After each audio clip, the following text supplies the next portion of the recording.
Whoa, whoa, whoa. So I've been pretty obsessed with making tiny versions of Warhammer recently. But for people who aren't as old as me, this is a Mighty Max. It's a palm-sized playset from the 90s with a tiny little diorama going on inside, and that got me thinking, what's the most famous diorama from all of the Warhammer 40k universe? That's right, it's the Bridge of the Vengeful Spirit, with Horus and the Emperor duking it out over the slain body of Sanguinius. So, that's the inside sorted, but what am I going to do with the outside? So after a bit of eBay foo, I found a Mighty Max kit called a Cyber Skull, and figured that would be the perfect thing to scratch build into a Warhammer 40k servo skull. Right, so we've got a plan. We're going to take a perfectly good, slightly valuable child's toy and cut it up using my questionable DIY skills into a Horus Heresy diorama. Why not?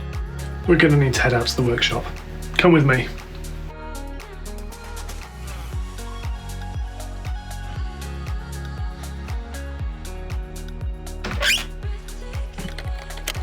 Now the Cyber Skull I bought was a little bit broken. It had a few gaps and holes, but I figured that didn't matter too much, so I just have to fill them in. So the first job was to bust out the Dremel and start cutting up an old circuit board to fill in some of the gaps, and then I set about removing that Mighty Max logo from the outside of the thing. It made a bit of a mess, but I figured that would just add to the weathered look that was going to go later on. The glue gun smooths everything out and attaches everything in place. I do like to laugh at myself when I make these videos, because honestly it shouldn't have taken me this long to work out how to glue on a spring. Ah, there you go. Any servo skull worth its salt is going to have a red glowing eye, so for that I needed a flexible LED strip. I grabbed these from AliExpress. This is actually only the second time I've ever soldered anything, so I'm feeling pretty proud of myself. With that done, I needed to sort out the power source. I grabbed these little coin cell battery holders from AliExpress as well on the same order and just soldered those up in the same way. The great thing about this Mighty Max kit is it had this little hinging eye socket that flapped over the front of the skull. That made the perfect place to tuck in my little LED strip. I literally just wound it round itself and then glued all the cables in place. If you're not using a tiny plastic sword to sort out your hot glue, then I'm not sure we can be friends. Seriously though, this actually works surprisingly well. A quick test fit proved that it didn't quite close snugly, so we needed a bit of fiddling around with the wires. I tested a few different options, and then basically decided I just have to go around the outside of the thing and make it work later. That's fine though. Once I was happy, I glued it in place again, and then whipped out my trusty little sword, poked that glue around, and then I was finally happy. Shh, don't tell anyone, but this is a bit of a sneak peek for you. I did test the light before I fitted it, but I didn't record the footage, so there you go.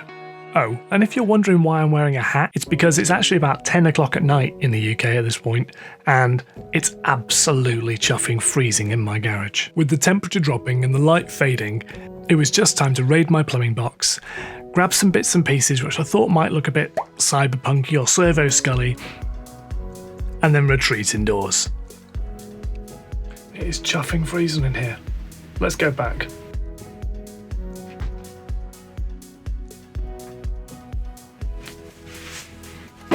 I don't need that anymore. I guess now will be the perfect time for you to like the video, or comment down below. Don't worry, I'll wait. Thanks. Really appreciate that.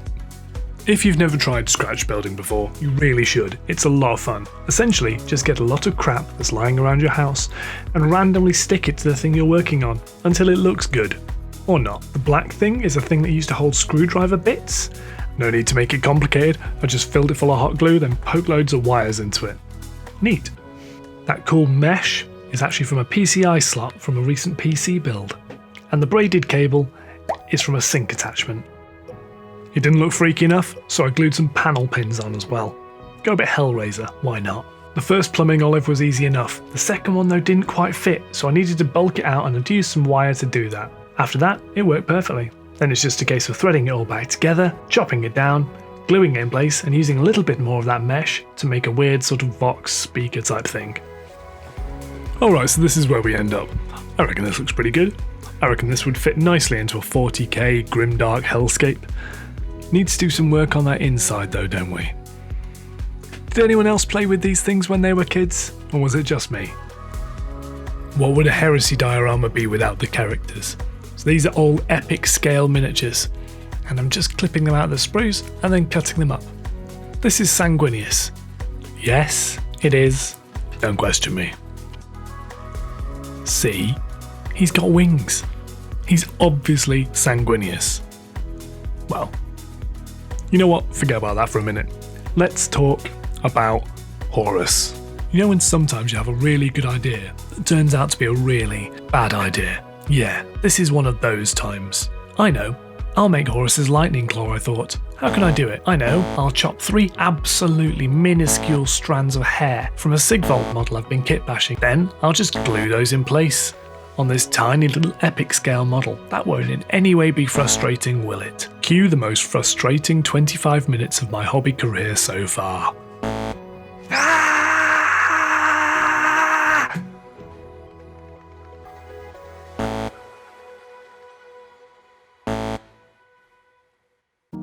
Honestly, just watching this footage back makes me feel angry.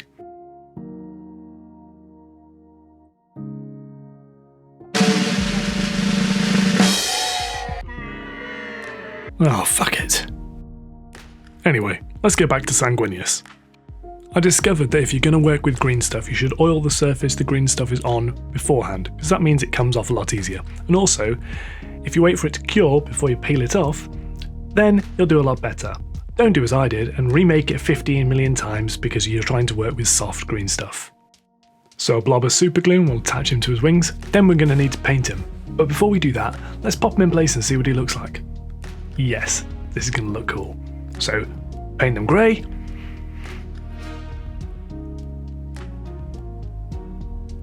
Colour in his armour.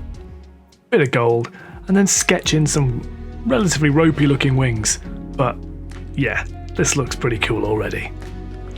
Nailed it.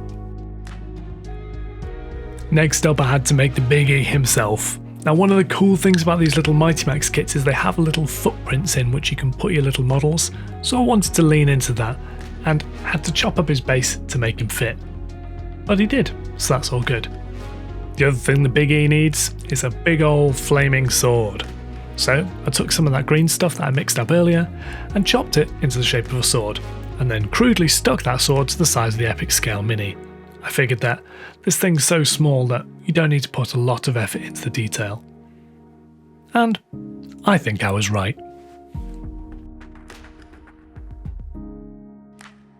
The last thing we're going to do before I show you the painting of the actual diorama itself is paint Horus. And if you're wondering why I'm painting him red, it's because it's based on the incredible diorama by Mike McVeigh, which to me is the absolute epitome of the Horus Heresy since I was a tiny little kid. So yeah, you're just going to have to bear with me on that one.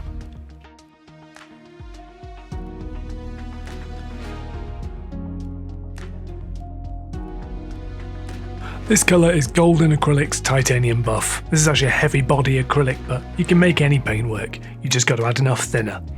Then mix it up until it's the right consistency. I'm going to whiz it through my airbrush, but you can just use a paintbrush or a dry brush or whatever. The purpose is just to get it covered over the skull. Every now and then I do wish I'd planned a model a little bit better.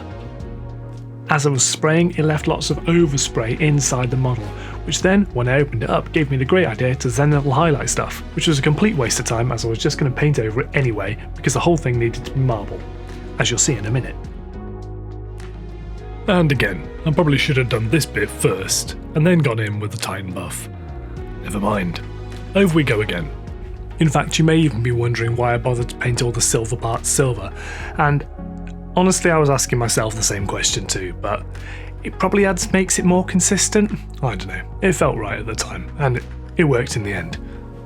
I made many poor choices on this video, but the choice of brown oil washes was not one of them. Let it dry for about 10 minutes, then wipe it away with a clean rag or potentially a sponge dipped in some white spirit. What you're left with is a aged skull. Perfect for what we're going for. I don't actually own any Nuln Oil, but A wash is a wash, so I made some dark brown wash and applied it generously into all the recesses of the skull. That really helped to make all the details pop. And, well, you tell me what you think. Have you seen that glossy red colour they use in the Angel of Death Warhammer Plus series? Yeah, this is about as close as I can get to that. I just wanted to pick out little accents to make them pop. And this is, to me, a clear red. In my mind, one of the best reds available. It also smells fantastic, and I don't quite know why. Either way, I quite like it. What do you think?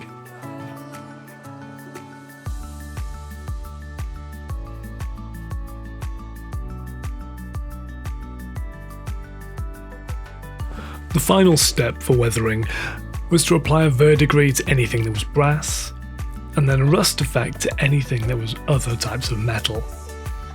I probably went a bit heavy-handed with this, but hey, it was all a learning curve, and actually I think it looks pretty cool at the end.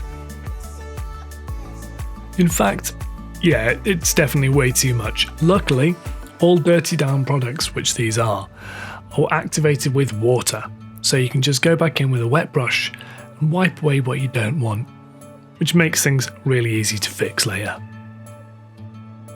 I learned this amazing little technique from Evan at Origin Painting, and I'll try and link the video up in the top left hand corner for you.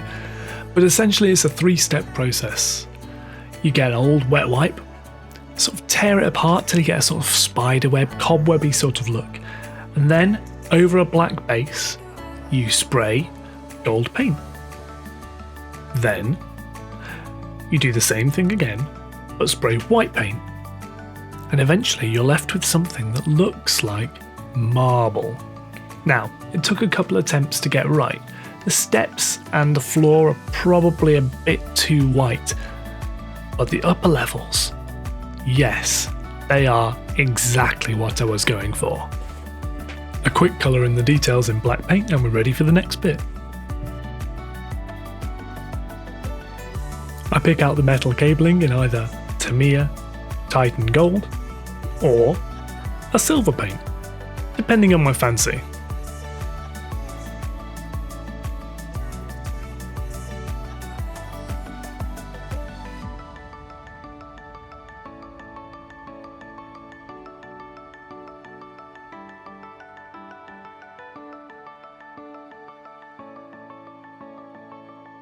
Now, you've seen me talk about paint pens a lot on this channel, and it's because I absolutely love them. Now, these ones are slightly different. They are soft tip paint pens made specifically for Gunpla. I'll link them down below, but essentially anything with a nib like this will work wonders, and I cannot recommend them enough. I use it to colour in all the little dots and knobs and screens and anything else you might think of. The very last thing to do is to pop Horus himself in place on that wonderful marble floor, and now we're ready for the big reveal. While we're rolling through the glamour shots, I just want to say a huge thank you to all my patrons. You know who you are, and maybe it's time to drop a subscribe, drop a comment down below, or even just give the video a like to let YouTube know that you enjoyed it. I really appreciate it, and as always, thank you so much for watching.